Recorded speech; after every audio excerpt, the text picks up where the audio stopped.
Alright, I decided I wanted to try out something different this week. We all like mods, don't we? Mods are very important for video games and can keep a title alive for years upon years after its release. That's why we're still talking about Half-Life and Half-Life 2 in 2022. Most mods for Half-Life and Half-Life 2, especially when we're talking about total conversion or alternate campaign mods, are published on ModDB. But did you know that there are actually a bunch of Half-Life 2 mods that you can just download straight off of Steam? And I'm not even talking about the workshop here. These custom campaigns have their very own store page, fully fledged library page, and everything. Sometimes they even have Steam achievements. Pretty cool, right? In this video, I want to talk about 3 Half-Life 2 mods that you can play right now that I think are pretty cool.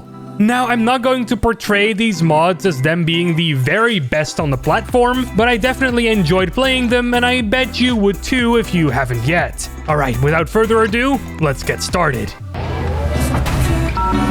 LambdaGeneration. Number 1. Half-Life 2 Downfall. Downfall is a mod created by Marnamai and was released back in 2017. The story of this mod is pretty simple. You're once again Gordon Freeman, and you're on a mission to take back some stolen resistance technology from the Combine called the Citadel Buster. With this weapon, the Resistance would have a damn good chance of taking on the Combine. The gameplay of the mod is very true to Half-Life 2 in general. You're shooting your way through either with Combine-invested structures, with zombie and barnacle-filled mines, or you're shooting a bunch of antlions in a more open area. And you have all the guns at your disposal that you'd normally have in Half-Life 2. In general, I think the gameplay is well-paced and doesn't ever get too hard, and items like health packs and ammo are aplenty. This mod shines bright in one particular area though, and that's its visuals, mapping, and level design. Gosh, this mod is gorgeous. You start off in your buggy car making your way to an abandoned sawmill near the coast, and the amount of detail here is off the chart. It definitely looks like something Valve would make, maybe even more detailed in certain areas. Later on, you arrive at some mines, and after that, a rail yard. All these locations have a similar amount of detail as the previous one. It's a feast for the eyes and really shows the dedication that Marnamai had while creating this mod. Now, apparently there were going to be more chapters to this, but those plans have unfortunately been cancelled. I did some digging, and apparently Marnamai has no time to work on it anymore, according to a comment they placed on the Downfall ModDB page. They're now working at Ubisoft Berlin as a QA tester. Honestly, I'm not surprised they would eventually find their way into the video games industry. Good job. Number 2. Year-Long Alarm. Year-Long Alarm was made by Chuck Wilson, who I'd at this point call a veteran of the video game industry. He has so many cool jobs on his resume right now that it's kind of cool to see what he did earlier in his career. This mod was released mid-2012, and it takes place in between the events of Half-Life 2 Episode 1 and Half-Life 2 Episode 2. But wait, if that's the case, would the Citadel not been blown up already? That happens at the end of Episode 1, and since this takes place between Episode 1 and 2, is the Citadel supposed to be destroyed or not? Better not think too deeply about this, I guess. The Combine has chased Gordon Freeman to an abandoned mine just outside of City 17, and now he must escape before they start to suck his brain out. Like those generic aliens from classic movies and stuff. That's a joke, of course. The Combine won't actually do that. They're going to kill Gordon. The mod is about 30 to 50 minutes long, depending on if you know what you're doing, and it spreads everything out over 2 maps. Just like Downfall, this mod is extremely polished. It has great lighting, really good level design, and it's well detailed.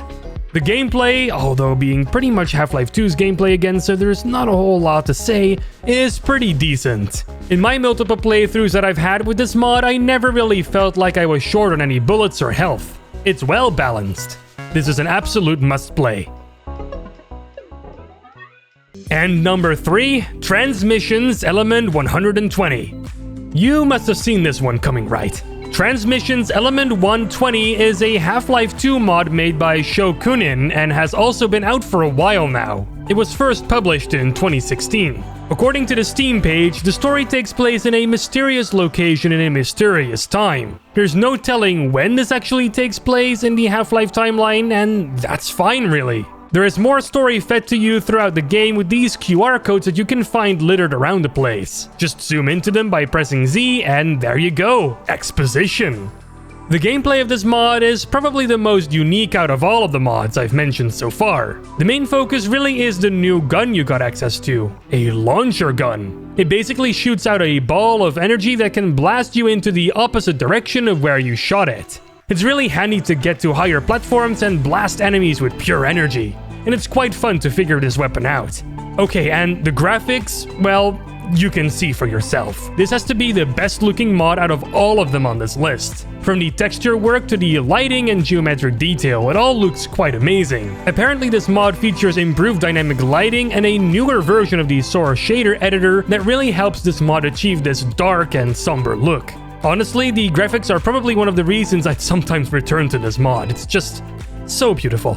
I do think the mod ends a bit too soon though. If you know what you're doing, you could clear it in about half an hour. But you'd at least feel like that half hour was well spent. And those are 3 Half-Life 2 mods that are on Steam that I think you should play. Again, a bit of a different video this week. There wasn't much to talk about this week, and I didn't have much time to work on a video either, but I still wanted to make something for you guys, so I hope you guys enjoyed this instead. Now, of course, there are other mods on Steam as well that are absolutely worth playing, so don't see this list as the definitive Steam mods list, but more of a list of mods that I think I needed to remind people of. Do you have any favorite Half-Life 2 or even Half-Life 1 mods that are available on Steam? Let us know in the comments. I read every single one of them. There's nothing I'd rather do. Maybe we can give each other some recommendations so that when I do finally have some free time again, I can submerge myself into the world of Half-Life 2 once again.